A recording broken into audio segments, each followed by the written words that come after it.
முதல் தடவையா கலாமா ஒன்று சொல்லி அதை நான் செய்யாம வந்தது இப்பதான்.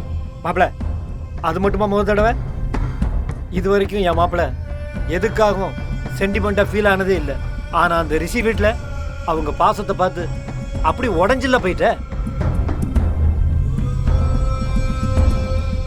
கைப்புள்ள, 4 நாடா பட்னியா இருக்கிறவனுக்கு தான் சோத்தோட அருமை தெரியும்னு சொல்லுவாங்க.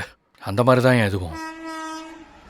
எனக்கு மட்டும் இப்படி ஒரு குடும்பம் இருந்திருந்தா இந்த பரம எப்படி ஆயா இருந்திருப்பேன் இன்னைக்கு. வாசம் தான் மாப்பிள. ஆனா இதுக்கப்புறம் அந்த போலீஸால கலாமாக்கு ஏதாவது பிரச்சனை வந்துச்சு, நான் சும்மாவே இருக்க மாட்டேன். அதுக்கப்புறம் இந்த சென்டிமெண்ட்ல வேலைக்கே ஆகாது. லாரி மோதுற மாதிரி அடிச்சு தள்ளிட்டு போயிட்டே இருப்பேன்.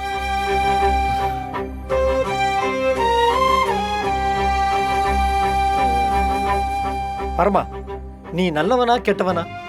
கைப்புள்ள, நான் வந்துட்டேன்.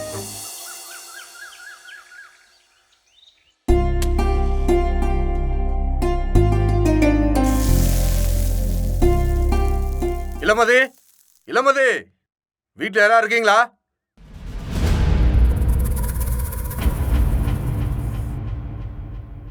வீட்டுல யார் இருக்கீங்க? இளமதி, இளமதி, இளமதி, வீட்டுல யார் இருக்கீங்க? வெளியே வாங்க.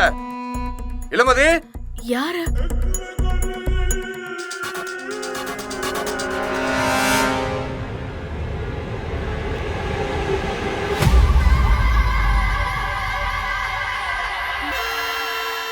என்னண்ணே, காலங்காத்தாலேயே வீட்டுக்கு வந்திருக்கீங்க?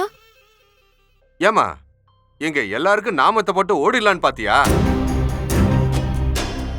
ஏங்க இப்படி எல்லாம் பேசுறீங்க? எங்க இளமதி 1 மாசமாவது வட்டி கட்ட தவறி இருக்காளா? இப்படி வீட்டுக்கு வந்து சத்தம் போடுறது நல்லாவா இருக்கு? நல்லாதான் இல்ல. இங்க வந்து சத்தம் போடுறதுனால எங்க மானமுள்ள சேர்ந்து போகுது. அண்ணே, என்னாச்சுன்னு?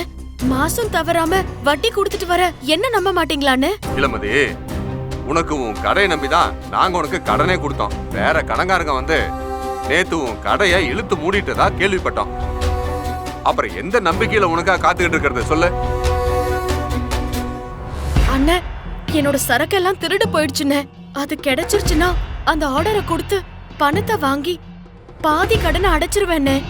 ஆமாமா, அப்படியே அடைச்சிடுவேன். முதல்ல திருடு போன துணியெல்லாம் கிடைக்கட்டும், அதுக்கப்புறம் கடன் அடைக்கிறத பத்தி பேசிக்கலாம். மா, இப்ப நீ எதுக்கு இடையில போய் பேசிட்டு இருக்க? அதான் இளமதி டைம் கேட்டுட்டு இருக்கால.